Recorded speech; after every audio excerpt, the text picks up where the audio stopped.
Welcome to Tales from the Tropics, where every palm hides a past, and every dream begins with nothing. From dirt roads to dance halls, fish markets to fame, these are the stories of struggle, secrets, and the rise to something greater. True grit. Real heart. Island soul. Subscribe now and dive into the powerful tales of transformation, only on Tales from the Tropics. Born into poverty in Trinidad, a talented calypso singer struggles to break free from the cycle of hardship. Her music captures the heart of a wealthy music producer, and together they create a legacy of love and success that transforms their island community. The sun dipped low behind the mango trees, painting the sky in golden orange and deep violet. In a small village on the outskirts of San Fernando, Trinidad, the smell of fried plantains and stewed chicken floated through the air. Children ran barefoot through the narrow dirt paths, laughing as goats bleated in the distance. Beneath a rusted zinc roof, 16-year-old Nyah James stood in the backyard of her grandmother's wooden house, her bare feet dusted with the earth. She wore a faded yellow sundress, the hem fraying and the neckline stretched, but her voice shimmered with power. Every evening after helping her grandmother wash clothes and sell tamarind balls by the roadside, Nyah sang. Her songs were filled with fire and longing, sweet calypso rhythms that made even the dogs lie still to listen. Music was her escape from the daily struggle. Her mother had passed when she was just a baby, and her father, who no one spoke of, was a mystery. It was Granny Elsie who raised her with discipline, love, and stories of old-time Calypsonians. On that particular evening, the radio in the front room crackled with a familiar voice. The mighty sparrows, Jean and Dinah, and Nyah sang along, adding her own verses. Her voice danced over the steelpan beat, crisp and clear like the first wind before a rainstorm. One neighbor poked her head over the wooden fence, her eyes soft with admiration. "Girl, you got a gift from the ancestors," she whispered. "You born to sing." As twilight deepened, the air cooled and the sky turned a darker shade of indigo. Nyah sat on the front step, staring down the rocky road that led to the highway. Each car that passed sent up little clouds of dust. She dreamed of riding in one of them, not in the back of a pickup, but inside a proper car with tinted windows, AC blowing, heading to Port of Spain to record her own album. Her fingers tapped against her knee in time with an imaginary beat. She didn't know how, but she promised herself she'd get out of this village. Her voice would carry her far. Inside the house, Granny Elsie coughed, a deep, rattling sound that broke Nyah's trance. She rushed in, bringing a cup of warm bush tea. "You been singing all evening again, Aunt?" Granny asked, her voice tired but proud. Nyah nodded, placing the cup in her hand. "One day, Granny. I go sing on the radio. Maybe even America," she said softly. The old woman gave her a knowing smile. "Just remember who ya is, Nyah. Fame's sweet, but your roots sweeter." Outside, the crickets began their nightly symphony. The sounds of the village slowed into a lullaby. Nyah lay on her thin mattress, staring at the stars through the open window. Her voice was a flame, flickering in the dark, waiting for the wind that would turn it into a wildfire. The Saturday market in San Fernando was a riot of color and sound. Bright stalls overflowed with ripe papayas, golden pineapples, cassava, and bundles of callaloo greens. Soca music blared from a vendor's Bluetooth speaker while women shouted prices over the noise. The air smelled of roasted corn, pepper sauce, and sweat. Nyah clutched a small basket of Granny Elsie's homemade guava jam jars, weaving her way through the crowd with a focused step. Her sundress was now deep blue, cinched at the waist with a piece of cloth Granny had sewn into a makeshift belt. At the heart of the market stood a small stage. It was barely a platform, just a few concrete blocks and some plywood, but today it held a microphone. A local DJ, known as Fireman Flex, was running an impromptu youth talent showcase. Nyah paused, drawn by the rhythm. Her heart beat faster. Her body swayed slightly, already moving to the groove. "Sign up, girl," a boy called out from behind the juice stall. She hesitated, then stepped forward. When it was her turn, the chatter dimmed. She took the mic, hands trembling slightly. The DJ lowered the volume on the backing track, a soft steelpan instrumental, and nodded for her to begin. Nyah's voice rose, smooth and clear, telling the story of island girls and broken dreams, of fireflies in sugar cane fields and hearts too big for small villages. The market froze. Vendors stopped mid-sale. Even the mango man set down his cutlass. When she finished, the silence stretched, then applause erupted. People clapped, whistled, and shouted, "Sing again, Gil." The DJ took her name and phone number. "You have something special," he told her. "People need to hear this." As she walked back to Granny's stall, a man in a tan linen suit and dark sunglasses stood leaning against a pole. He was tall, with locks neatly pulled back and a gold chain that caught the sun. He didn't clap, but his eyes followed her. She didn't notice him, not yet. Nyah's name began to float around San Fernando like the scent of fresh bake. "You hear about that girl from the village with the voice?" people would ask over doubles and mobby. The phone in Granny's house rang more often now, mostly local promoters, one from a radio station. Granny Elsie watched her granddaughter closely, a mix of pride and worry in her eyes. "You gotta stay grounded, Nyah," she'd say. "Plenty people love your voice, but not all love your heart." Word reached the small, glass-walled office of Jalen Carter, an African-American music producer who had recently moved from Atlanta to Trinidad to explore Caribbean sounds for his indie label, Rhythm Rebirth. Jalen had grown up on Calypso classics his mother played every Saturday, and he wanted to bring that energy to the global stage. When he heard a scratchy phone recording of Nyah's performance at the market, something stirred in him. "Find her," he told his assistant, "and bring her to the studio."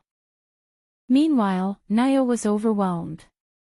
She was still helping her granny boil sugar and stir tamarind balls by hand while juggling invitations to sing at backyard fetes, church barbecues, and school concerts. She now had 2 dresses, both slightly worn, but always accessorized with big earrings and a flower in her hair, her signature look. One night, as she lay on her mattress under a mosquito net, the stars above shimmered like stage lights. She whispered to herself, "Maybe this dream ain't so far." The taxi to Port of Spain was loud with chutney music and the hum of passing traffic. Nyah sat in the back seat, her hands pressed together tightly, sweat beading at her hairline despite the breeze. She wore her best outfit, a flowing red blouse tucked into high-waisted black pants, gold hoop earrings catching the sunlight. Granny had slipped a small protective charm made of blue beads into her bag before she left. "To keep away bad eye," she'd said. The studio wasn't what she expected. It wasn't a fancy high-rise, but a converted colonial house with high ceilings and old wooden floors.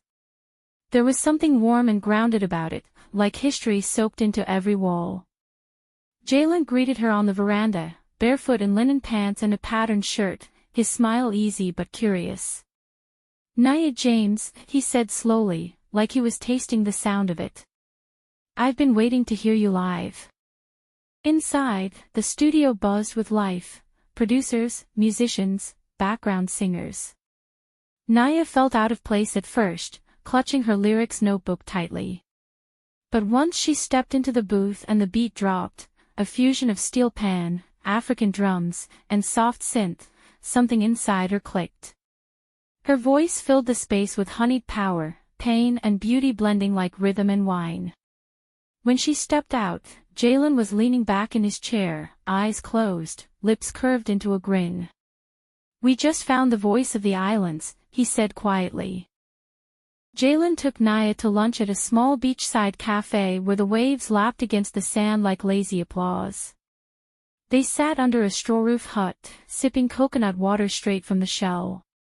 He explained what Rhythm Rebirth was about, empowering Caribbean voices, building authentic sounds, and creating a bridge between roots and the world.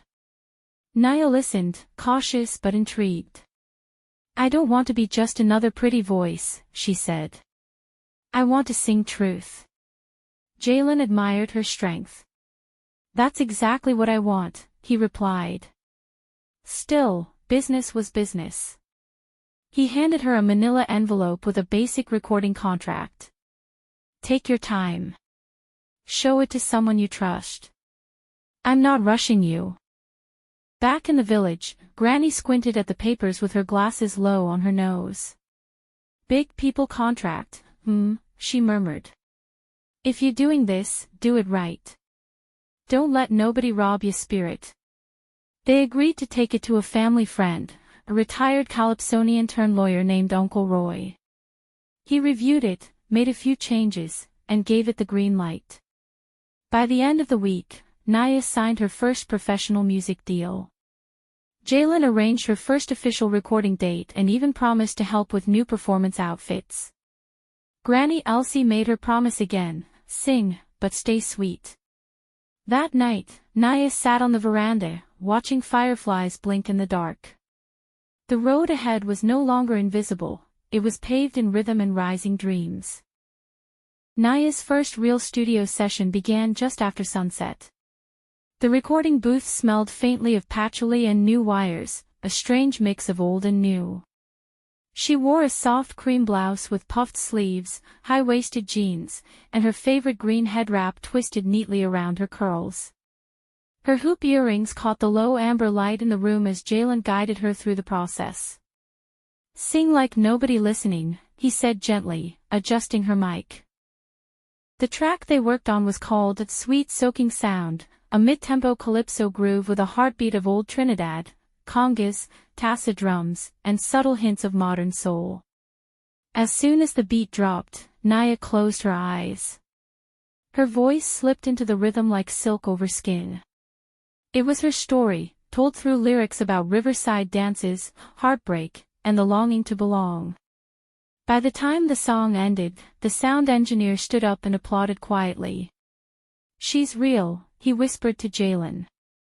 They replayed it twice. Then again. Jalen leaned against the wall, arms crossed. He was watching more than listening, watching her body language, her focus, her breath. When she stepped out of the booth, flushed and smiling, he smiled back. "That's the one," he said. "You just made magic." The song, once polished, made its quiet debut on local radio. By Monday morning, the village was buzzing. In the fish market, a vendor turned up his radio and grinned. "That's Nyah. She sound like fire." Old friends came by the house asking for CDs. A group of teenagers even made a dance challenge online. But fame, even the small kind, came with gossip. Whispers floated through the rum shop: "She too fresh now, who she thinks she is, and worse, she only making it 'cause of that big city producer." Nyah tried to block it out. She focused on rehearsal, breath control, and lyrics. But one afternoon, she overheard two women outside the shop talking. "I hear she's spending late nights by that producer man. That ain't just music." The words stung more than she expected. She stormed back home, heart pounding, unsure why it hurt so deeply. That evening, she confronted Jalen in the studio's courtyard. He wore a loose black tee and brown linen pants, sipping coconut water with his feet in a basin of cold water. "You hearing what they saying?" she asked. He looked at her, calm. "Let them talk," he said. "As long as you know your truth. We're building something bigger than gossip." Jalen surprised Nyah with a performance slot at a small island music festival in Maracas Bay.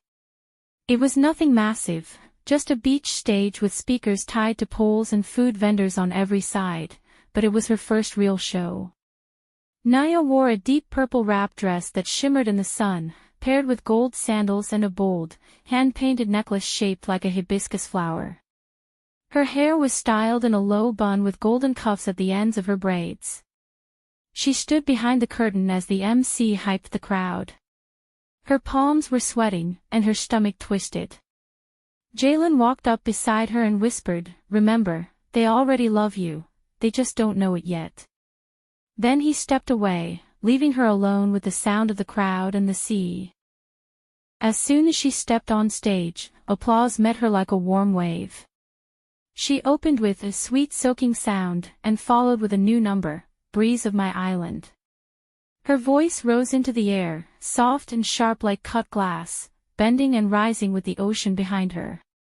People danced barefoot in the sand, hands raised, lips moving with hers. She was no longer just Nyah from the village. She was Nyah James, the singer.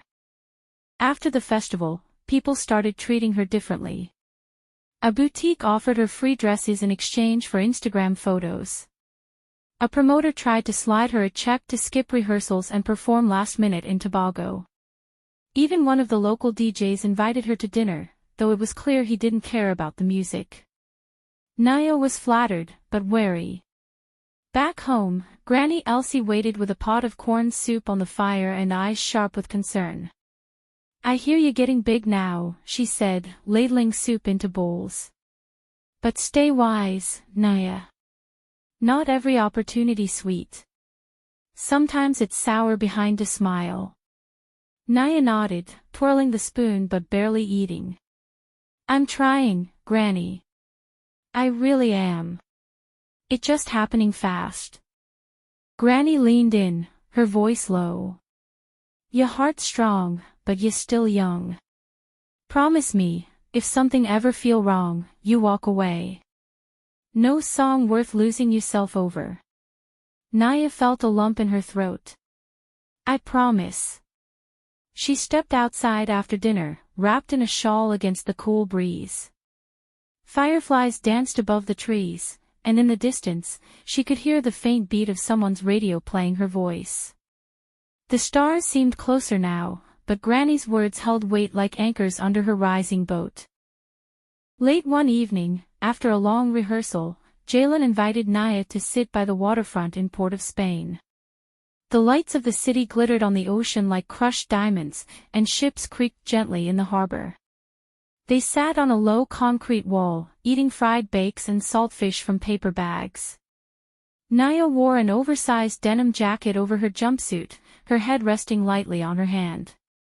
"Do you ever miss home?" she asked him. "All the time," Jalen said. "But sometimes, home is what you build, not what you leave behind." His eyes met hers in the darkness, and something quiet passed between them. A question. A pull. A beat between verses.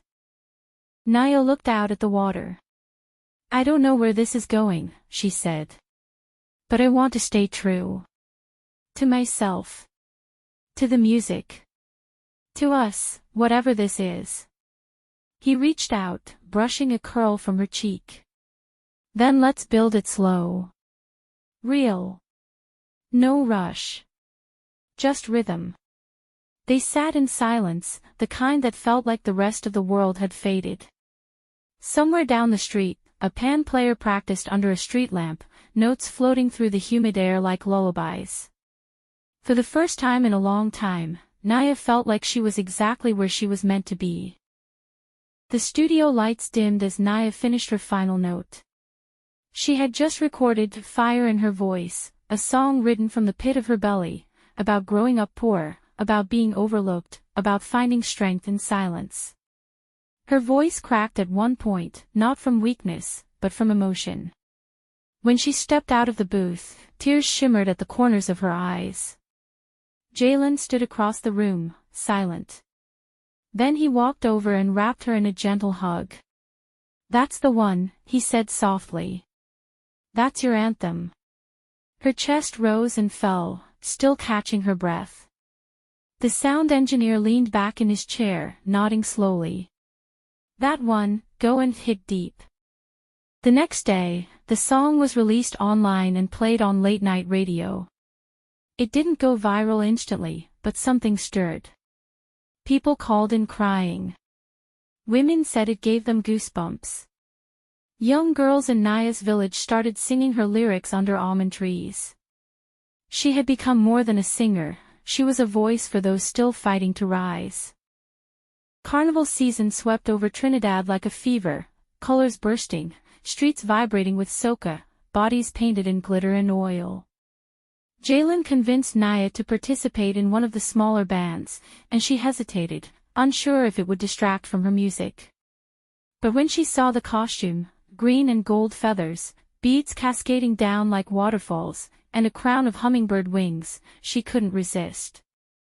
She danced down Aria Pitta Avenue with the rhythm in her blood, surrounded by revelers, the bass of the music shaking the pavement beneath her sandals. She felt free, uninhibited, like the music had crawled inside her and taken over her bones.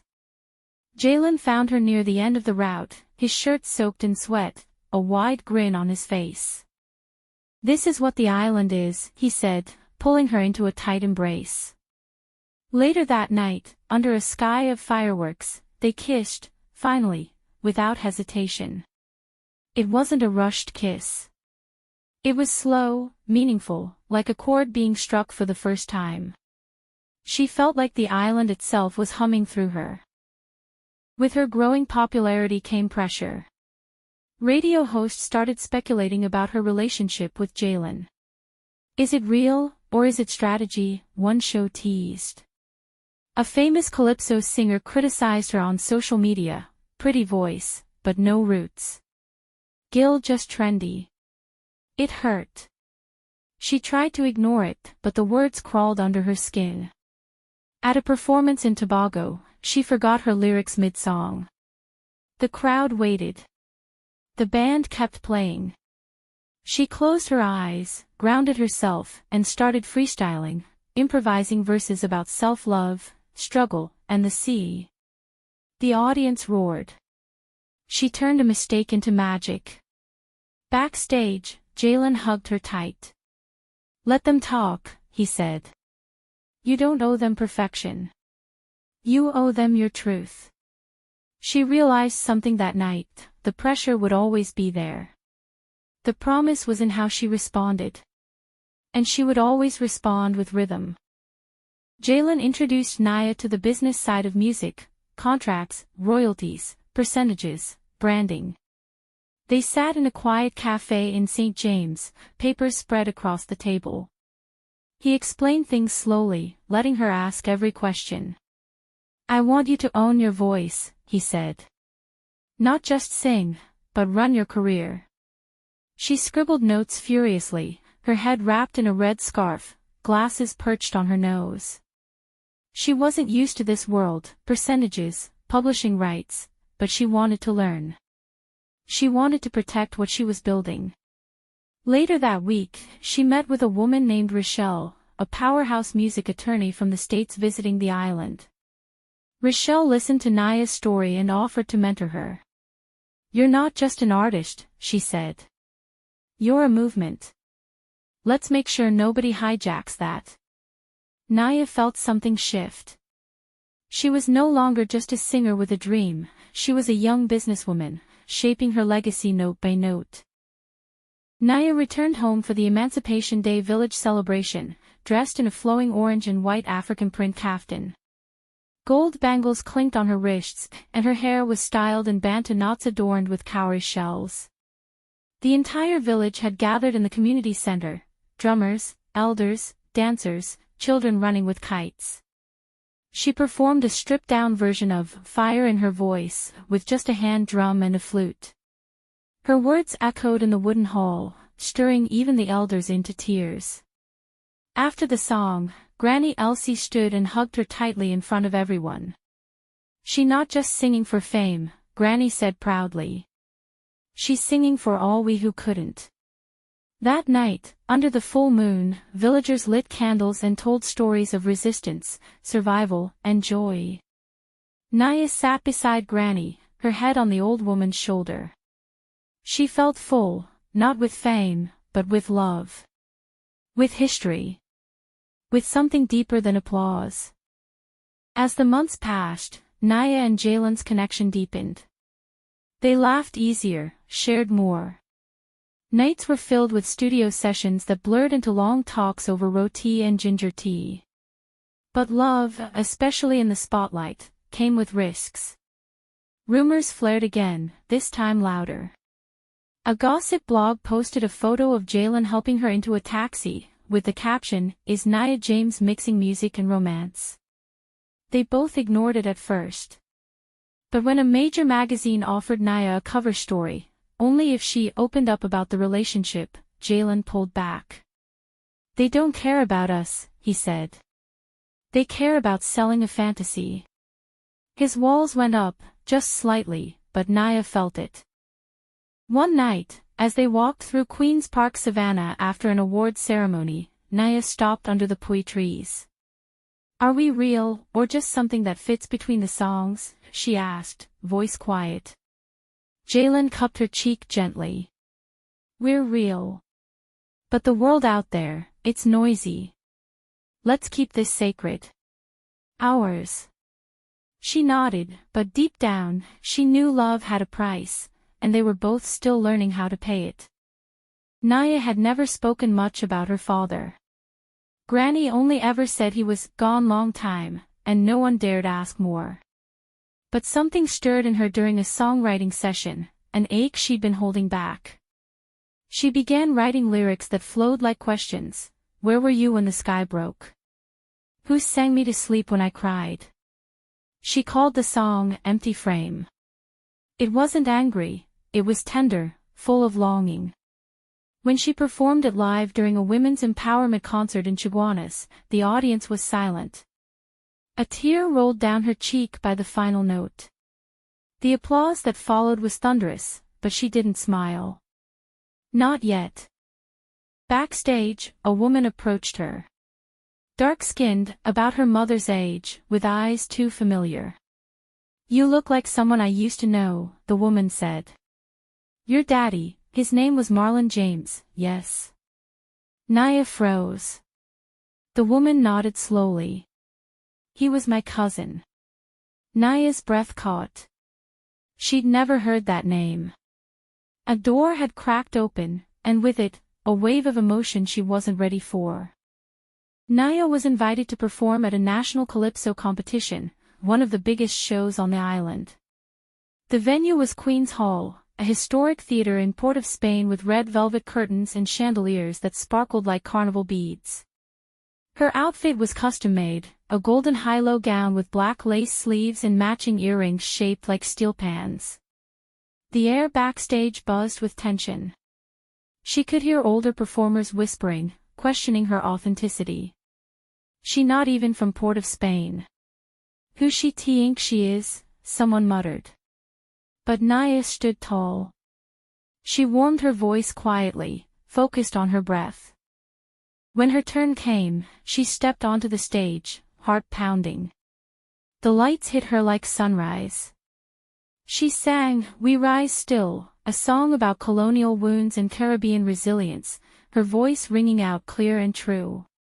Mid-song, a full steel pan orchestra joined her on stage, Jalen's surprise. The crowd leapt to its feet before she finished.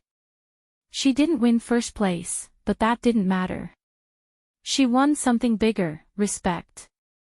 From that night on, she was no longer a rising star. She was an artist. Fame grew, but so did the space between Nyah and Jalen. Meetings turned into missed calls. Rehearsals ran late. He was now managing 2 other artists, and though Nyah understood, it stung.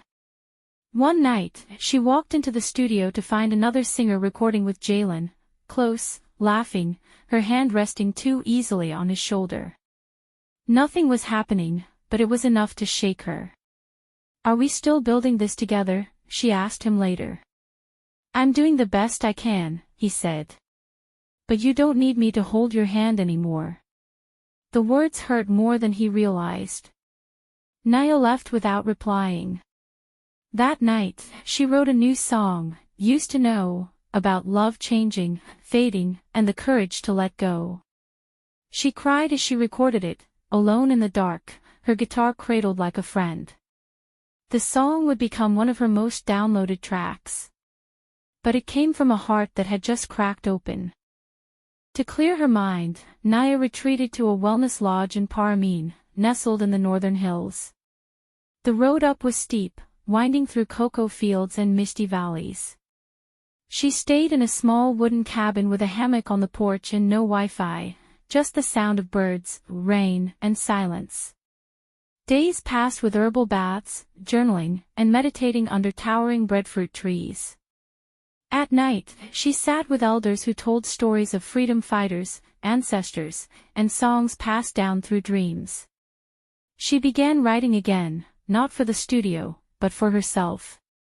She felt her voice return, not just as an instrument, but as her truth. One morning, she sang by the river, eyes closed, arms wide. A woman from the lodge recorded it quietly and posted it online. Within hours, it went viral. The caption read, "Healing Sounds in Paramine, Nyah James, raw and unplugged." Jalen messaged her that night. "Just one line, that was your realest performance yet." She smiled but didn't reply. Not yet. Some songs needed time to reach their final verse. Nyah returned to the city feeling clearer, stronger. Her time in Paramine had stripped her bare, but in that stillness, she rediscovered her fire. She met with Rochelle, the attorney who'd become a mentor, and shared her desire to start a foundation for island youth. "I want to help girls like me," she said. "Ones with no voice, no platform." Rochelle lit up. "Then let's build it right." They named it Rhythms of Rise. The foundation would fund music programs in rural schools, provide studio access for young artists, and host songwriting retreats in nature. Nyah's next few interviews weren't about fashion or love rumors, they were about vision, empowerment, and legacy. When she announced the project at a press conference, her voice didn't waver. "I didn't climb this hill just to sing alone," she said. "I want to lift others with me. This is more than fame, it's freedom." The applause wasn't wild. It was respectful. Deep. Real. And for the first time in weeks, she felt whole again. One day, Jalen invited Nyah to a studio showcase. He was launching a new artist, Tage, a soulful singer with island roots and a modern R&B edge. The event was upscale, velvet ropes, rum cocktails, black and gold lighting. Nyah arrived in a sleek olive-green jumpsuit with wooden earrings shaped like the Caribbean archipelago. As Tage performed, Nyah felt a strange mix of pride and ache. Tage was good. Very good. Her voice was clear, sultry, and the crowd adored her. Jalen stood at the side of the stage, beaming like a proud big brother, or something more. Later, Nyah congratulated them both. "She's incredible," she said. Jalen nodded, but there was a flicker of something unspoken between them. A pause too long. A memory too near. "You'll always be the foundation," he said quietly. Nyah smiled, but it didn't reach her eyes. It was then that she realized. They were growing in different directions. And maybe that was okay. A massive island-wide blackout swept through Trinidad one humid Tuesday night. Everything went dark, traffic lights, radio towers, even the clubs. Nyah was home when it hit, sitting on the floor cross-legged, editing lyrics by candlelight. Rather than panic, the neighborhood came alive in a different way. Neighbors lit flambeaux. Someone pulled out a quattro. Children chased lightning bugs. In that warm darkness, music was born again, raw, communal, honest. Nyah stepped outside with her guitar and sang Under the Stars. The song she created on the spot, powerless but bright, was about resilience, how Caribbean people always find light even when the world dims. The next day, someone had recorded a video of her impromptu performance and posted it on social media. It was a hit. It reached over 200,000 views in 24 hours. People weren't just hearing her, they were feeling her. No lights. No auto-tune. Just Nyah and her truth. Weeks later, Nyah was invited to attend a Caribbean Arts Summit in Barbados. She boarded a small inter-island flight in a yellow sundress and her grandmother's travel scarf tied around her hair. Her team had grown, 2 assistants, a stylist and a PR manager, but Nyah still packed her own ginger tea bags and notebooks. At the summit, she sat on a panel beside artists she had once idolized. They discussed representation, exploitation in the music industry, and how to preserve island culture in modern times. Nyah spoke slowly, but every word carried weight. After her panel, an international label executive approached her. "We want to sign you," he said. "Global tour. Full budget. Think beyond the Caribbean." She took his card, thanked him, and walked to the beach. Her toes sank into the cool sand as the tide washed over her ankles. She thought of Granny Elsie, the backyard, and the tamarind balls on hot Saturdays. The world was calling, but so was home. She still hadn't decided. Back in Trinidad, Granny Elsie fell ill. It wasn't sudden, but it was serious. Nyah dropped everything, interviews, press runs, even a fashion cover shoot, and returned to the village. The hospital smelled of alcohol and bush medicine. Granny was frail, but her spirit was intact. "You still singing for the world?" she asked, voice raspy. Nyah nodded, holding her hand tightly. At night, Nyah stayed at the house, sleeping under the old zinc roof again. The backyard felt smaller. The crickets still sang. One evening, as she sat in Granny's hospital room, she pulled out a small hand drum one of the lodge elders had gifted her. She tapped softly, heartbeat rhythms. Granny heard and smiled from her bed. Nyah sang for her. Just her. A song about mango trees, braided hair, and the lessons only a grandmother could give. A song of love, memory, and farewell.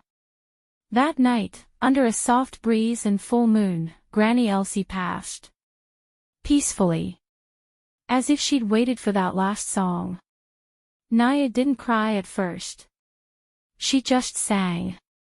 Her voice rose through the village, echoing like an old rhythm returning home. The funeral was held under the same almond tree where Nyah once sang barefoot as a girl. The whole village came out, old men in white shirts and straw hats, women in head wraps and flowing skirts, children clutching flower petals. Granny Elsie's casket was simple, adorned with fresh hibiscus and a woven basket of tamarind balls placed gently on top. Nyah wore a long cream kaftan with green embroidery around the neckline, Granny's favorite colors. Her eyes were dry, but her heart felt heavy with unshed tears. She didn't speak much. Instead, she stood at the altar and sang, "Return to Earth," a haunting ballad she had written the night before. There were no backup singers, no music, just her voice, trembling but strong. As the final note floated into silence, birds flew overhead. Someone in the back whispered, "Granny gone," but her spirit still singing through Nyah. The village clapped softly. Not applause, acknowledgement. Reverence. Afterward, Nyah sat on the steps of the house alone. The wind shifted, rustling the mango tree above her. A single leaf floated down and landed at her feet. She picked it up, pressed it to her chest, and whispered, "Thank you." Granny was gone, but the roots were deeper than ever. To honor her grandmother, Nyah decided to host a village music and arts festival, Sunset Rhythms Live. She used her foundation to fund it, bringing together dancers, spoken-word artists, pan players, and folk singers from across the island. The preparation was intense, permits, vendors, sound checks, but Nyah poured herself into it like a final gift for Granny. The night of the festival, the field was lit with hanging lanterns and coconut oil torches. Local children danced barefoot in mud, elders told Anansi stories near the food stalls, and the smell of jerked chicken and roasted breadfruit filled the air. Nyah wore a flowing white wrap dress with gold anklets that jingled as she walked through the crowd, greeting everyone like family. Her final performance that night was emotional. She sang Rise Up Slow, a song about island struggle and generational strength. She added a short spoken verse at the end, "This music ain't mine alone, it's stitched into our soil, our sweat, our grandmother's hands." People cried, swayed, held each other. She wasn't just a star anymore, she was becoming a cultural leader. The day after the festival, Nyah received a surprising proposal from a local record label, a full partnership. They wanted to expand her foundation, invest in more artists, and make Trinidad a global hub for Afro-Caribbean fusion music. The idea excited her, but it also scared her. It meant stepping into a larger leadership role, managing budgets, and making decisions that affected others' futures. She called Rochelle for advice. "You don't have to do it all at once," Rochelle said. "But this is the moment. You can either license your voice, or own the stage." That night, Nyah sat in the same studio where she had recorded her first single. She looked at the old microphone, then glanced down at the proposal in front of her. Her name was at the top. Not as a signee, but as a co-founder. She signed it. And just like that, she stepped into a new rhythm, one built on power, purpose, and vision. Nyah hadn't seen Jalen in weeks. They had drifted, not from anger, but from evolution. Still, when she launched the Foundation's music program for teens, he showed up. He walked into the rehearsal hall wearing his usual tan linen and that same quiet smile that once made her heart flip. They embraced, long and warm. "I heard the new single," he said. "Your sound's matured. It's fuller. Like you found yourself." "I did," she said simply. "And I had to do it on my own." They sat in the back while her students rehearsed. One girl, barely 15, hit a high note that gave them both goosebumps. Jalen leaned closer. "You're making space for others now. That's real success." Nyah nodded. "And I never forgot who helped me rise." They didn't need to reignite romance. What they had was something more enduring: respect, history, shared rhythm. And in that quiet moment, they were in harmony again. The world began calling louder. Nyah was invited to perform at the Pan-African Music Conference in Ghana. She would represent the Caribbean as both artist and activist. Her team handled the logistics, but Nyah packed her own things, carefully folding her village kaftan, tucking in Granny's charm bracelet, and adding a new notebook for songwriting abroad. As the plane lifted off, she looked out the window at the receding blue of the Atlantic. She thought of mango trees, barefoot days, and Granny's voice whispering through dreams. Ghana was humid, rich with sound and spirit. At the opening ceremony, she walked barefoot onto the stage in a hand-stitched batik gown. Her first song was "Back to the Source," a blend of calypso, Afrobeat, and ancestral prayer. When she finished, the crowd didn't just applaud, they wept, danced. Nyah James, the girl from the backyard, had brought her island across the ocean. And the rhythm kept rising. Nyah extended her stay in Ghana, drawn not just to the music, but the spirit of the land. She walked the streets of Accra in sandals and flowing skirts, her hair wrapped in bold Kent scarves, blending in and standing out all at once. Drums beat from alleyways. Children ran past shouting songs she didn't know but somehow understood. Something in her soul stirred, it felt like coming home to a place she'd never been. She visited Cape Coast Castle, stood in the door of no return, and wept. Her tour guide, an elder with skin like dark mahogany and eyes like rivers, rested a hand on her shoulder. "But you returned," he said softly. "You brought back song." Later that night, she wrote a new piece, Bone and Bamboo, a haunting ballad tying her ancestors' pain to her present voice.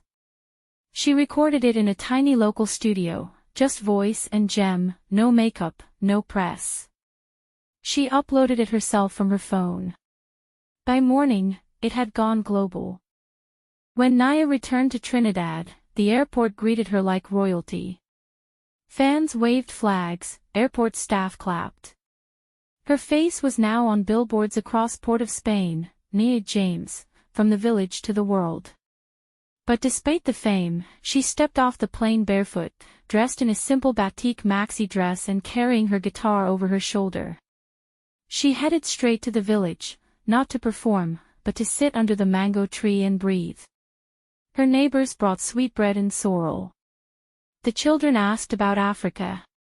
And the old men nodded with quiet pride, tapping their walking sticks to imaginary beats. She stood in the same backyard where her journey began and sang softly, no stage, no lights. Just her voice, the birds, and the memory of Granny Elsie. This was still home. No matter how wide the world stretched, this was her soil. Later that week, she announced her decision. She would produce her next album in Trinidad, using all local musicians, no outside producers. The island didn't just cheer. It glowed. With her fame came opportunities. But Nyah wanted impact. She bought an acre of land near Paramine and opened Rhythm's farm and studio, community space where teens could learn music, grow their own food, and record songs surrounded by forest and peace. It was built from wood, glass, and stone, simple, sacred. She brought in teachers, drummers from Laventil, a poetry coach from Tobago, an elder who taught parang with a cuatro. Even Jalen donated equipment. "It's bigger than both of us now," he told her with a smile. One day, Nyah walked past the open studio and heard a group of kids layering steel pan over a trap beat. It was wild. Different. Perfect. She clapped from the door. "Record that right now," she said. They laughed. But they recorded it. That song would be her next single, a fusion so bold it made headlines across 3 continents. During a songwriting retreat at Rhythm's farm, Nyah met Zaire, a filmmaker from St. Lucia who had come to document her foundation. He was soft-spoken, deeply observant, with long locks and hands that always carried a camera. He watched more than he talked. But when he spoke, it was always poetry. They began talking late into the nights, sipping bush tea on the porch, trading childhood stories and dreams. Zaire didn't know her from headlines, he knew her from silences, from laughter, from the spaces between songs.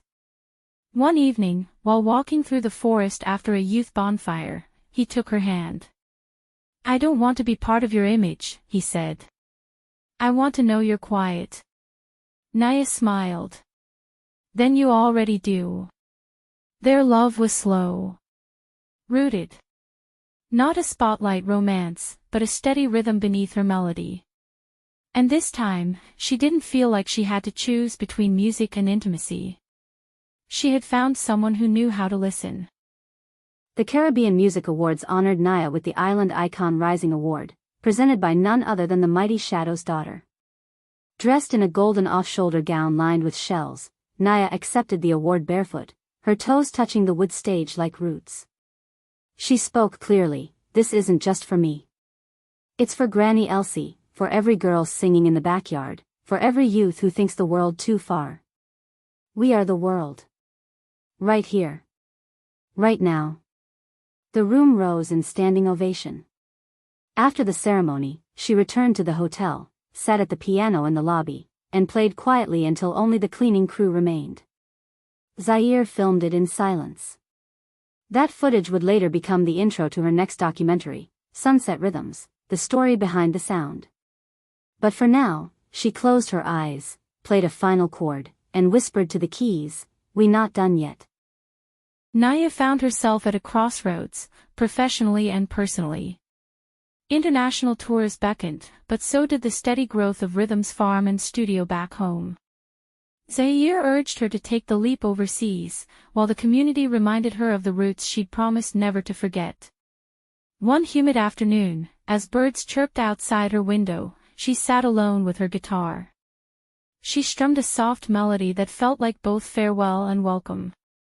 The music was a bridge, a promise, that no matter where she went, home would follow. She called Jalen. Their conversation was brief but warm. No regrets. Just gratitude for shared beginnings. The rhythm changes, he said, but the song stays true. Nyah launched her first international tour, traveling through Europe and the US carrying her island stories with her. On stage, she dazzled in vibrant Caribbean prints and bold jewelry, singing songs that mixed calypso beats with jazz, soul, and Afrobeat. The crowds cheered, swayed, and danced. Critics praised her authenticity and energy. Yet, late nights in hotel rooms often found her scrolling through photos of the village and Granny's house, longing for the simple sounds of crickets and waves.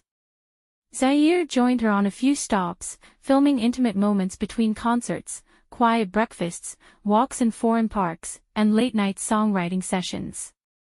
Together, they dreamed of a documentary that would bring Caribbean culture to the world stage. Fame's glare sometimes cast long shadows. Nyah faced jealousy from some peers, industry politics, and media pressure to conform. A tabloid scandal, false but loud, threatened to derail her image. The backlash was swift and cruel. At her lowest, Nyah retreated to the beach near her village, the salty air cleansing her spirit.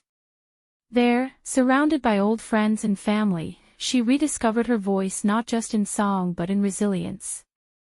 She released a raw, unplugged album called Island Heart, which silenced critics and healed wounds. Nyah returned from the beach stronger, more determined. She expanded Rhythm's farm and studio, incorporating workshops on Caribbean history, language, and folklore alongside music. The space became a sanctuary, a beacon for artists reclaiming their heritage. She mentored young singers, watched dance troupes rehearse, and hosted cultural festivals. Each day, her connection to the land, her ancestors, and her community deepened. Her music reflected this growth, richer, fuller, and more powerful.